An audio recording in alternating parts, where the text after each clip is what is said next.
ಅವರೊಬ್ಬ ವಕೀಲರು. ಸಾಧಾರಣ ವಕೀಲರಲ್ಲ, ಭ್ರಷ್ಟ ನ್ಯಾಯಾಧೀಶರನ್ನ ಕೆಳಗಿಳಿಸಿದ್ದ ವಕೀಲ.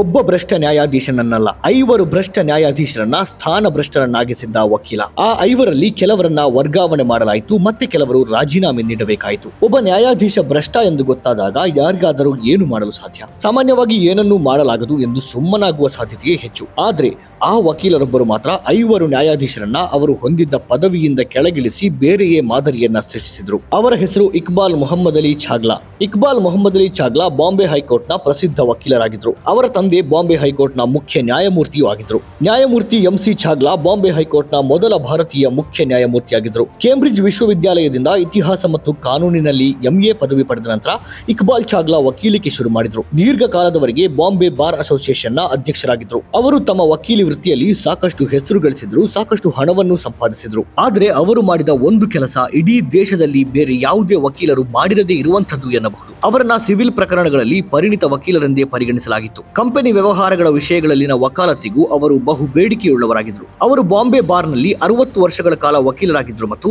ಅನೇಕ ಹೈ ಪ್ರೊಫೈಲ್ ಕೇಸ್ಗಳಲ್ಲಿ ತಮ್ಮ ಶಕ್ತಿ ತೋರಿಸಿದ್ರು. ಹಲವು ಅಂತಾರಾಷ್ಟ್ರೀಯ ಪ್ರಕರಣಗಳಿಗೂ ಹಾಜರಾಗಿದ್ದರು, ಮಧ್ಯಸ್ಥಿಕೆ ವಹಿಸಿದ್ರು ಮತ್ತು ವಿದೇಶಿ ನ್ಯಾಯಾಲಯಗಳಲ್ಲಿನ ವಿಚಾರಣೆಗಳ ಬಗ್ಗೆ ಸಲಹೆಯನ್ನೂ ನೀಡಿದ್ದರೆಂಬುದು ಅವರ ಅಸಾಧಾರಣ ಪ್ರತಿಭೆಗೆ ಸಾಕ್ಷಿ. ಬಾಂಬೆ ಹೈಕೋರ್ಟ್ನಲ್ಲಿ ಇಕ್ಬಾಲ್ ಚಾಗ್ಲಾ ಅವರಿಗೆ ನ್ಯಾಯಾಧೀಶರಾಗುವ ಪ್ರಸ್ತಾಪ ಬಂದಿತ್ತು, ಆದ್ರೆ ಅವರು ಅದನ್ನ ತಿರಸ್ಕರಿಸಿದ್ರು. ಸುಪ್ರೀಂ ಕೋರ್ಟ್ನಲ್ಲಿ ನ್ಯಾಯಾಧೀಶರಾಗುವ ಪ್ರಸ್ತಾಪ ಬಂದಾಗಲೂ ಅವರು ತಿರಸ್ಕರಿಸಿದ್ರು. ಅಂಥ ವಕೀಲರು ತಮ್ಮ ಜೀವನದಲ್ಲಿ 5 ನ್ಯಾಯಾಧೀಶರನ್ನ ಅವರ ಪದವಿಯಿಂದ ಕೆಳಗಿಳಿಸಿದ್ದರೆಂಬುದು ಮಹತ್ವದ ಸಂಗತಿ. ಅವರು ತಮ್ಮ ಸಂದರ್ಶನವೊಂದರಲ್ಲಿ ಇದಕ್ಕೆ ಉತ್ತರಿಸಿದ್ರು. ಆ ನ್ಯಾಯಾಧೀಶರುಗಳ ವಿರುದ್ಧ ಅವರು ಯಾರ ಬಳಿಯೂ ಯಾವುದೇ ಸಾಕ್ಷ್ಯಗಳಿರಲಿಲ್ಲ. ಆದ್ರೆ ಅವರನ್ನ ಎದುರಿಸದೆ ಹೋದ್ರೆ ಮುಂದಿನ ಪೀಳಿಗೆ ಆ ನ್ಯಾಯಾಧೀಶರ ಭ್ರಷ್ಟತೆಯಲ್ಲಿ ನನ್ನ ಪಾಲು ಇದೆ ಎಂದು ಬೆರಳು ತೋರಿಸುತ್ತೆ. ಗೊತ್ತಿದ್ದು ಸುಮ್ಮನೆ ಕುಳಿತಿದ್ದೀರಿ ಅಲ್ಲವೇ ಎಂದು ಪ್ರಶ್ನಿಸುತ್ತೆ. ಈ ಆಲೋಚನೆ ಬಂದಿದ್ದಾಗಿ ಅವರು ಹೇಳಿದ್ದ ಆ ಸಂದರ್ಶನದ ಕೆಲ ಭಾಗಗಳು ಪತ್ರಕರ್ತ ರವೀಶ್ ಕುಮಾರ್ ಅವರ ವಿಡಿಯೋದಲ್ಲಿವೆ. ಕಡೆಗೂ ಇಕ್ಬಾಲ್ ಚಾಗ್ಲಾ ದೊಡ್ಡ ಧೈರ್ಯ ಮಾಡಿದ್ರು ಮತ್ತು ಅದರಲ್ಲಿ ಗೆದ್ದಿದ್ರು. 1990ರ ದಶಕದ ಹೀರೋ ಆಗಿದ್ರು. 1995ರಲ್ಲಿ ಬಾಂಬೆ ಹೈಕೋರ್ಟ್ನ ಮುಖ್ಯ ನ್ಯಾಯಾಧೀಶ ಆನಂದಮೋಯ್ ಭಟ್ಟಾಚಾರ್ಯ ರಾಜೀನಾಮೆ ನೀಡುವುದಕ್ಕೂ ಚಾಗ್ಲಾ ಕಾರಣರಾಗಿದ್ರು. ಯಾರ ಪ್ರಾಮಾಣಿಕತೆ ಬಗ್ಗೆ ಅನುಮಾನವಿದ್ದಿತ್ತೋ ಆ 5 ನ್ಯಾಯಾಧೀಶರ ವಿರುದ್ಧ ಚಾಗ್ಲಾ ಅವರು ಬಾರ್ ಅಸೋಸಿಯೇಷನ್ ಪರವಾಗಿ ನಿರ್ಣಯ ಮಂಡಿಸಿದ್ರು. ಹಾಗೆ 5 ನ್ಯಾಯಾಧೀಶರಿಗೆ ಹೊರಬಾಗಿಲು ತೋರಿಸಿದ್ದ ವಕೀಲರೊಬ್ಬರು ಚಾಗ್ಲಾ ಅವರಿಗಿಂತ ಮೊದಲೂ ಇರಲಿಲ್ಲ, ನಂತರವೂ ಕಂಡಿಲ್ಲ. ಭ್ರಷ್ಟಾಚಾರದ ವಿರುದ್ಧ ಹೋರಾಡಿದ್ದ ಹೀರೋ ಎಂದು ಅವರನ್ನೀಗ ಅವರ ಮರಣದ ನಂತರ ಕೊಂಡಾಡಲಾಗ್ತಾ ಇದೆ. ಅನೇಕ ಕಡೆ ಅವರ ಬಗ್ಗೆ ಪ್ರಕಟವಾಗಿದೆ. ಅವರು ಬಾಂಬೆ ಬಾರ್ ಅಸೋಸಿಯೇಷನ್ ಪರವಾಗಿ 5 ನ್ಯಾಯಾಧೀಶರ ರಾಜೀನಾಮೆಗೆ ಒತ್ತಾಯಿಸಿ ಪ್ರಸ್ತಾವ ಮಂಡಿಸಿದ್ದರ ಬಗ್ಗೆಯೂ ಆ ಬರಹಗಳು ಹೇಳ್ತಾ ಇವೆ. ಚಾಗ್ಲಾ ಅವರ ಆ ಪ್ರಸ್ತಾವನೆಯ ಪರಿಣಾಮವಾಗಿ 2 ನ್ಯಾಯಾಧೀಶರು ತಮ್ಮ ಹುದ್ದೆಗಳಿಗೆ ರಾಜೀನಾಮೆ ನೀಡಿದ್ರು. ಮತ್ತಿಬ್ಬರು ನ್ಯಾಯಾಧೀಶರನ್ನ ವರ್ಗಾವಣೆ ಮಾಡಲಾಯಿತು ಮತ್ತು ಒಬ್ಬ ನ್ಯಾಯಾಧೀಶರಿಗೆ ಮುಂದೆ ಯಾವುದೇ ಹೊಣೆ ಸಿಗಲಿಲ್ಲ. ಒಬ್ಬ ವಕೀಲರು ಅಥವಾ ಬಾರ್ ಅಸೋಸಿಯೇಷನ್ 5 ನ್ಯಾಯಾಧೀಶರ ವಿರುದ್ಧ ಪ್ರಸ್ತಾವನೆಗಳನ್ನ ಮಂಡಿಸಬಹುದಾಗಿದ್ದ ಆ ದಿನಗಳೇ ಎಷ್ಟು ಅದ್ಭುತವಲ್ಲವೇ ಅನಿಸ್ತದೆ. ಹಾಗೆಯೇ ಚಾಗ್ಲಾ ಅವರಂತಹ ದಿಟ್ಟ ವಕೀಲರ ಬಗ್ಗೆಯೂ ಹೆಮ್ಮೆ ಆಗುತ್ತೆ.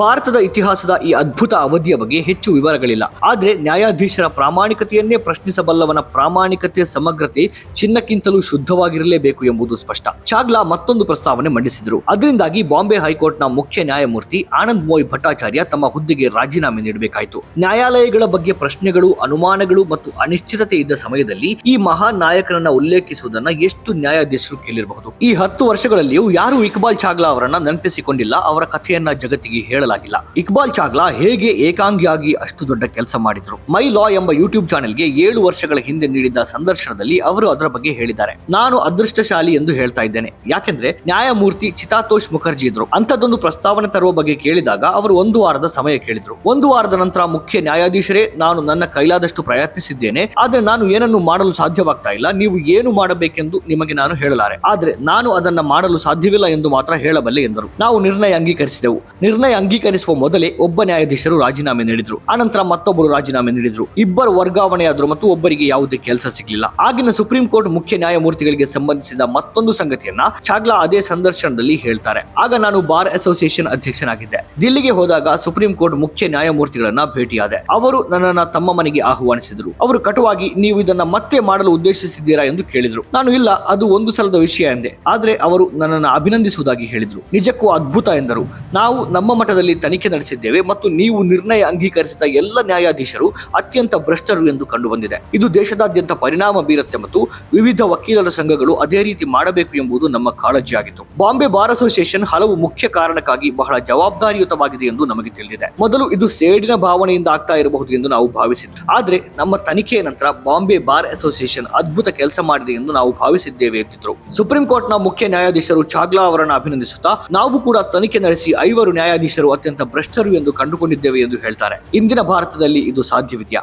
ಮತ್ತೆ ಹೀಗೆ ಮಾಡುವುದಿಲ್ಲ ಎಂದು ಚಾಗ್ಲಾ ಅವರು ಅವತ್ತು ಹೇಳಿದ್ರಾದ್ರೂ 5 ವರ್ಷಗಳ ನಂತರ ಅವರು ಮತ್ತೆ ಬಾಂಬೆ ಹೈಕೋರ್ಟ್ನ ಆಗಿನ ಮುಖ್ಯ ನ್ಯಾಯಮೂರ್ತಿ ವಿರುದ್ಧ ಭ್ರಷ್ಟಾಚಾರದ ಆರೋಪದ ಮೇಲೆ ಪ್ರಸ್ತಾವನೆ ತಂದಿದ್ರು. ಆ ಮುಖ್ಯ ನ್ಯಾಯಮೂರ್ತಿ ಕೂಡ ಅಂತಿಮವಾಗಿ ರಾಜೀನಾಮೆ ನೀಡಬೇಕಾಯಿತು. 2020 ಫೆಬ್ರವರಿಯಲ್ಲಿ ಆಗಿನ ಸುಪ್ರೀಂ ಕೋರ್ಟ್ ನ್ಯಾಯಮೂರ್ತಿ ಅರುಣ್ ಮಿಶ್ರಾ ಅವರು ಮೋದಿಯನ್ನ ಹೊಗಳಿದಾಗ ಅವರ ವಿರುದ್ಧವೂ ಬಾಂಬೆ ಬಾರ್ ಅಸೋಸಿಯೇಷನ್ ನಿರ್ಣಯ ಅಂಗೀಕರಿಸಿ ಹುದ್ದೆಯ ಘನತೆಯನ್ನ ಕುಗ್ಗಿಸುವ ಹೇಳಿಕೆ ಎಂದಿತು. ಚಾಗ್ಲಾ ಸೇರಿದಂತೆ ಅನೇಕ ಹಿರಿಯ ವಕೀಲರು ಆ ನಿರ್ಣಯವನ್ನ ಬೆಂಬಲಿಸಿದ್ರು. ಚಾಗ್ಲಾ ಅವರು ಸುಪ್ರೀಂ ಕೋರ್ಟ್ ನ್ಯಾಯಾಧೀಶರಾಗುವ ಪ್ರಸ್ತಾಪವನ್ನ ನಿರಾಕರಿಸಲು ಆ ಅವಧಿ 13 ತಿಂಗಳಷ್ಟೇ ಆಗಿತ್ತು ಎಂಬುದು ಕಾರಣವಾಗಿತ್ತು. ಮುಖ್ಯ ನ್ಯಾಯಾಧೀಶರ ಅಧಿಕಾರಾವಧಿ ಹೆಚ್ಚು ದೀರ್ಘವಾಗಿರಬೇಕು, ಯಾಕೆಂದ್ರೆ ಆಡಳಿತಾತ್ಮಕ ಕಾರಣಗಳ ಜೊತೆಗೆ ನ್ಯಾಯಾಂಗ ನೇಮಕಾತಿಗಳಿಗೂ ಇದು ಮುಖ್ಯವಾಗಿದೆ. ಆದ್ದರಿಂದ ಸುಪ್ರೀಂ ಕೋರ್ಟ್ಗೆ ಉತ್ತಮ ಪ್ರತಿಭೆಗಳನ್ನ ತರಲು ಸಾಧ್ಯ ಎಂದು ಅವರು ಹೇಳಿದ್ದನ್ನ ಬಾಂಬೆ ಬಾರ್ ಅಸೋಸಿಯೇಷನ್ ಪ್ರಕಟಿಸಿದೆ.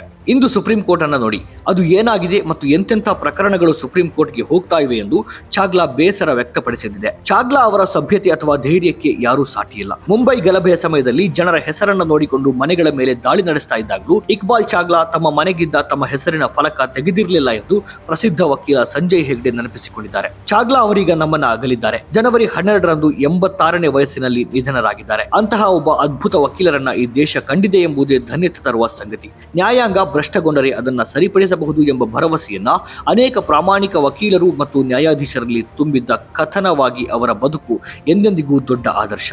ಸ್ವತಂತ್ರ ಪತ್ರಿಕೋದ್ಯಮ ಇಂದಿನ ತುರ್ತು, ಅದನ್ನ ವಾರ್ತಾ ಭಾರತಿ ಮಾಡ್ತಾ ಇದೆ. ನಮ್ಮ ಚಾನೆಲ್ ಅನ್ನ ಸಬ್ಸ್ಕ್ರೈಬ್ ಮಾಡೋದ್ರ ಜೊತೆಗೆ ಬೆಲ್ ಐಕಾನ್ ಒತ್ತಿ ನಮ್ಮನ್ನ ಬೆಂಬಲಿಸಿ. ಹಾಗೆ ನಮ್ಮ ಕಾರ್ಯಕ್ರಮಗಳನ್ನ ಲೈಕ್ ಮಾಡಿ, ಕಮೆಂಟ್ ಮಾಡಿ, ಅದನ್ನ ಬೇರೆಯವರಿಗೂ ಕೂಡ ಶೇರ್ ಮಾಡಿ. ಹೀಗೆ ನೀವು ಮಾಡಿದಾಗ ನಮ್ಮ ಚಾನೆಲ್ ಮತ್ತಷ್ಟು ಜನರಿಗೆ ತಲುಪತ್ತೆ. ಆ ಮೂಲಕ ನಮಗೆ ಸಹಕಾರ ಆಗುತ್ತೆ. ಇದು ನೀವು ಯಾವುದೇ ಖರ್ಚಿಲ್ಲದೆ ಮಾಡಬಹುದಾದ ಸಹಕಾರ. ಧನ್ಯವಾದ.